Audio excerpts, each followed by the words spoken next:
There is a plant growing wild in ditches and pavement cracks across 3 continents. This plant makes real foam and lather. It washes your hair every single day. It lasts your entire life without ever buying another bottle of shampoo again. Monks carried it across Europe while textile mills built entire industries around its power. Museum conservators still trust it today. They use it on priceless artifacts even now. The shampoo industry buried it anyway, long before the first bar of soap was made. That was long before chemical surfactants, when soap was pressed into simple molds. Before lab-made chemicals, human beings already had a perfect natural foaming cleanser. It grew beside the rivers they bathed in. They did not invent it, just discovered it. Folks used it for generations. If you love natural secrets, subscribe to our channel. It goes back nearly 5,000 years. They even used it in ancient Babylon. But that soap was for washing textiles. It cleaned wool, not the human body. It was not meant for skin. The first reliable records of folks using soap. Records of people using it directly on their skin do not show up until later.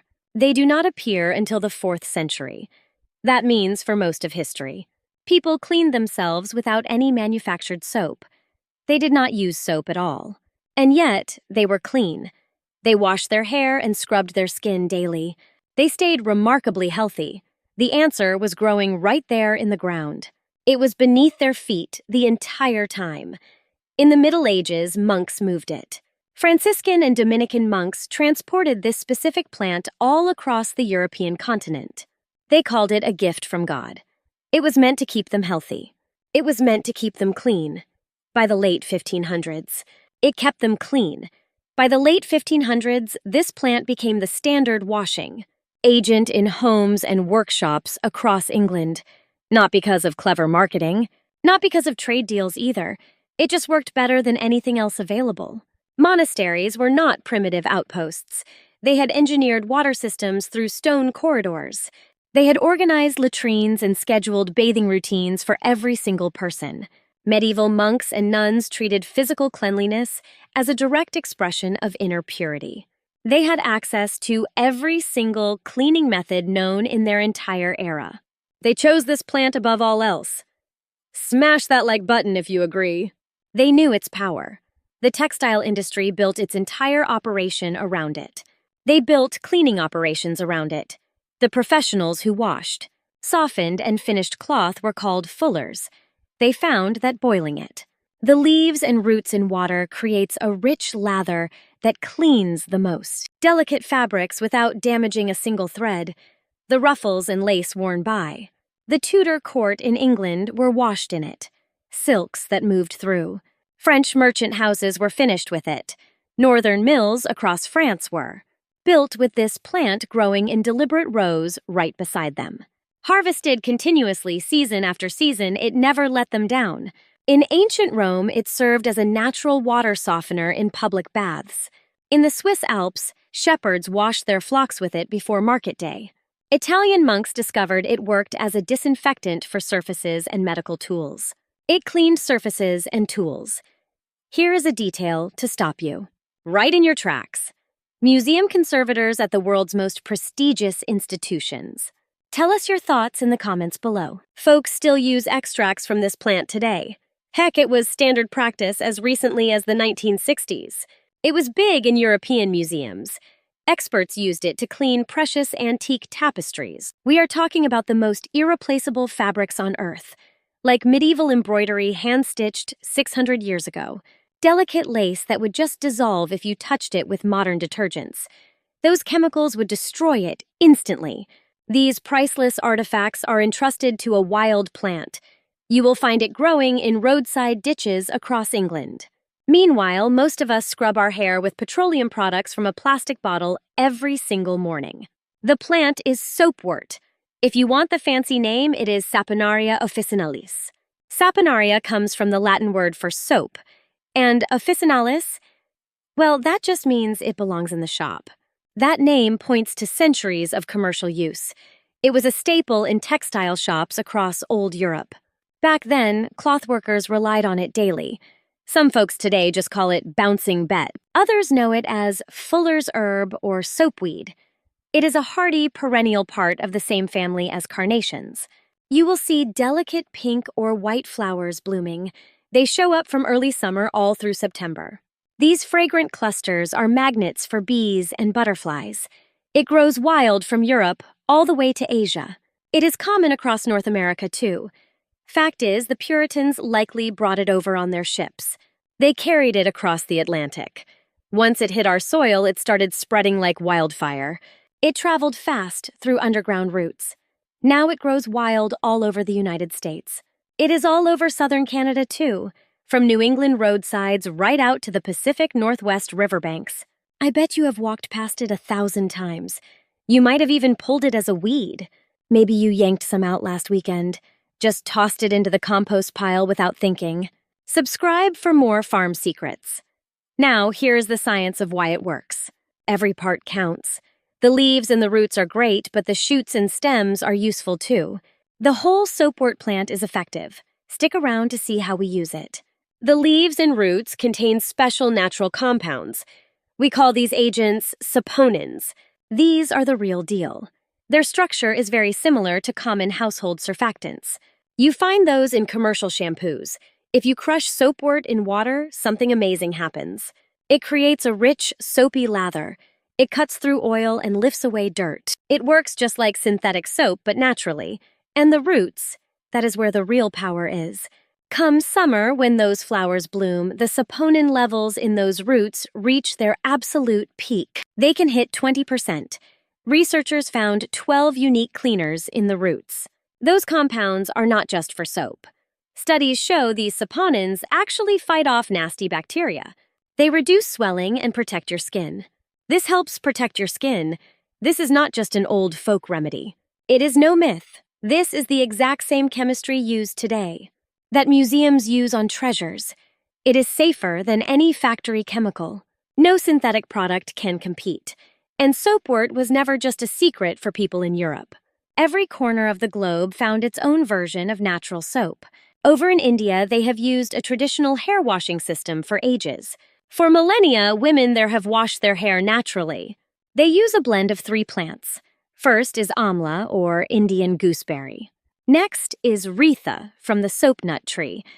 And finally, shikakai. That is a wild shrub from the warm plains of central India. All 3 have those same saponins. Just like our soapwort, they make a gentle foam that pulls away dirt and oil. It cleans perfectly without stripping your scalp or hair. Science now confirms exactly what Indian grandmothers always knew. Give this a try. Subscribe for more lost farm secrets. These natural cleaners work wonders without the harsh side effects of big factory chemicals. Folks on the Indian subcontinent have been using plant hair washes since the dawn of the ancient Harappan civilization. That means people in what is now Pakistan and northwestern India were using natural botanicals on their hair more than 4,000 years ago. That is way before the Giza pyramids were even finished. Native Americans always valued being clean, but never used store-bought soap. They turned to local plants packed with natural foaming saponins instead. They crushed yucca roots for lather in the Southwest and dug soaproot from California hills. Agave was harvested all through the dry lands of the Great Basin, too. Different crops, same foam. Subscribe now. Still works today. In the Middle East, soapwort root is a prized traditional staple. And it is not just for washing. When making traditional middle, Eastern treats like halva or nougat soapwort extract is the secret. It makes that light, fluffy foam that gives those sweets their famous texture. Just think the same plant that cleans your hair also makes a tasty dessert. Across Europe, folks gather horse chestnuts because they are loaded with saponins. Soapberry trees grow wild from Southeast Asia all the way to Central America. You will find soapwort growing all across the northern temperate zone. Different places, different cultures, and different languages over many centuries. Same chemistry, same fix, but in just 2 generations, the world swapped all those natural gifts for a single synthetic molecule cooked up in a chemical plant. That molecule is called sodium lauryl sulfate. You will see it listed as SLS on almost every shampoo bottle in your bathroom right now. It is the main foam maker for the whole industry. Click like. Before the war, plant-based cleaning was still normal. It was the normal way of life. But during the war years, traditional soap ingredients got real hard to find. Synthetic. Cleaners moved in as cheap replacements after the war ended in 1945. Big chemical companies never looked back. They just kept pushing the synthetics. Not because they were better for your skin, but because they simply were. Way cheaper to mass produce and easier to ship across the ocean. That one money move changed everyone's hygiene habits on the planet. Researchers have looked into what SLS actually does to our skin. Studies show it causes real irritation and skin issues over time. Studies found that SLS causes a real irritant rash at many concentrations. Scientists put a 1% solution on skin for 24 hours. When they looked closer, the SLS had soaked deep into the tissue. It built up to levels that cause a real inflammatory response. Traces of the chemical stayed in the skin 7 days after just one use. One quick wash and that residue hangs around for a full week. SLS does not just clean, it messes with the good bacteria, living on your skin. That community is not just dirt to be scrubbed away. It is your body's first biological defense. When you strip it away, with factory chemicals, you are tearing down your own wall. Nature's own protective system evolved over millions of years. New research shows that SLS sticks heavily to your skin. It settles deep inside your hair follicles. Scientists found this buildup can actually damage the follicle itself. They also noticed that SLS causes many clogged pores. This happens at concentrations between 1 and 5%. That shampoo bottle promising to get your hair clean, it might be hurting the very follicles where hair grows. Now, look at what happens when you use Soapwort instead. Lab tests show that Soapwort extract is way more gentle. It is gentler than SLS on proteins and skin lipids. It cleans while keeping your scalp's natural barriers safe and sound. Mostly untouched. Franciscan monks used to grow this plant. They called it a gift from God. It is truly safer. Much better than the chemicals used 400 years later. The global shampoo industry is worth $38 billion. By 2025, that market relies on folks like you. They want you buying new plastic bottles of chemicals every month. Another trip to the store and another transaction every 4 weeks. The business model relies on buying. Subscribe for more natural tips. Soapwort is a perennial. Plant it once it returns every year. No replanting needed. It spreads through underground roots called rhizomes every single season. Plus, you never need any fertilizer. It loves poor soil. No pesticides needed because nothing in nature wants to eat it. It is tough as nails. It survives on rainwater alone and nobody can ever patent it. Since it is a wild plant, it belongs to everyone. One patch gives you a lifetime supply of shampoo. A permanent source means zero recurring profit for big companies. No profit means zero interest from big corporations. No corporate money means zero budget for ads. With no ads, 3 generations of people have missed out. We grew up thinking shampoo only comes from a plastic bottle, sitting on a bright shelf between the conditioner and body wash.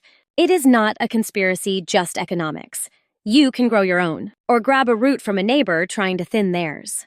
It handles full sun or partial shade without any complaints. From sandy loam to heavy clay, it adapts to your soil. If it spreads too much, just keep it in check.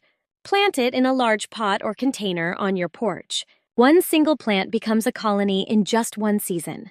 That colony becomes a permanent supply that expands on its own. No replanting needed. Just harvest the leaves and flowers. Midsummer bloom is the best time, usually June through August. It depends on your local climate. Dig the roots in autumn when the cleansing saponins are strongest. Chop the fresh plant and simmer in boiling water for 15 minutes. Cover it, cool it, then strain through a clean towel into a jar. If you found this helpful, hit that like button and tell us what you are growing in the comments. Look here. You have got a natural foaming hair cleanser ready for action right now. Toss in some rosemary or mint oil if you prefer. This lather is softer and way more gentle than store-bought soap.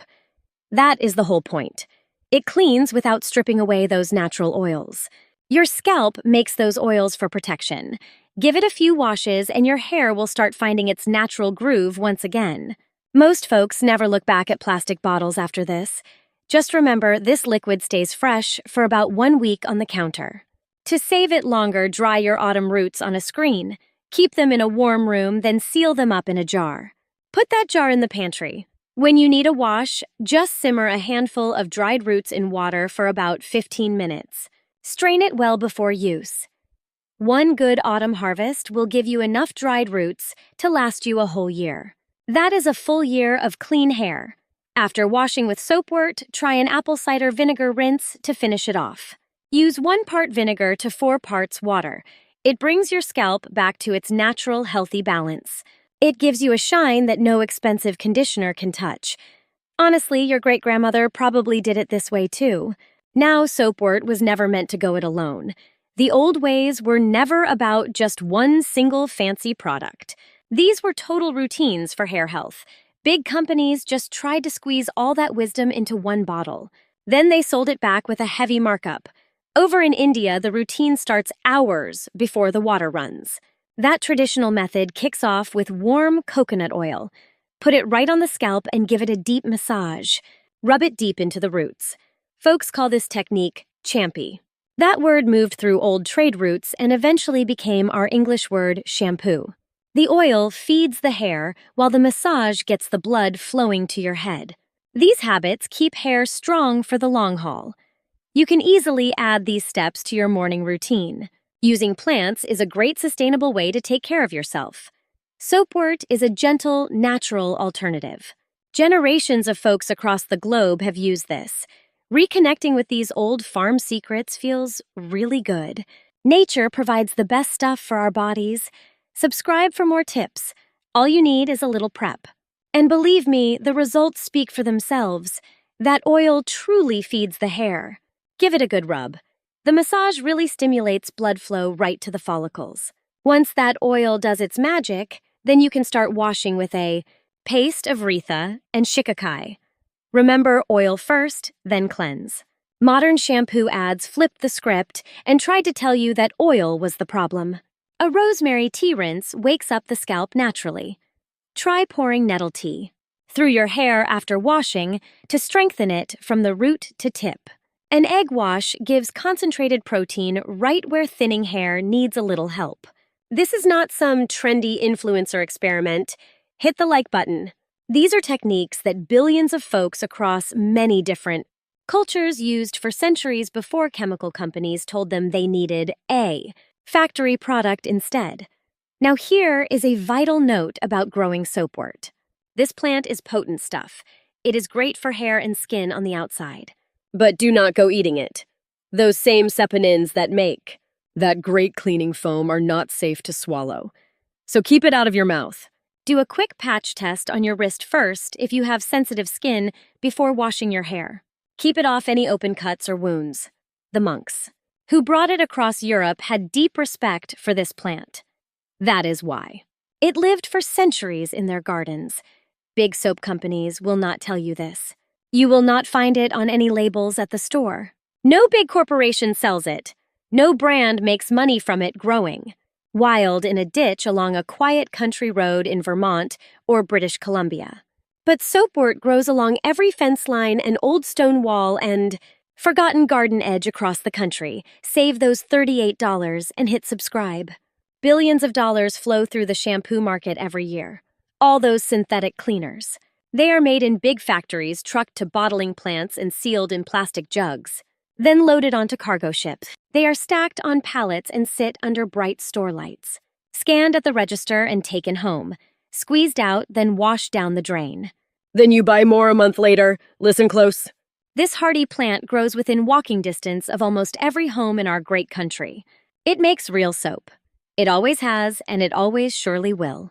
Growing soap long after those plastic bottles crumble away in a dusty old landfill and the last drop of those harsh industrial chemicals washes out of our rivers. Floating down toward the ocean. Monks knew it. Old cloth makers too. Museum experts still use it. Your great-grandmother likely used it as well. Now, the real question is, are you going to plant it? By the way, if living long interests you, check out the centenarian's garden. It covers blue zone secrets and how folks live to be 100. Give them a look. You won't regret it.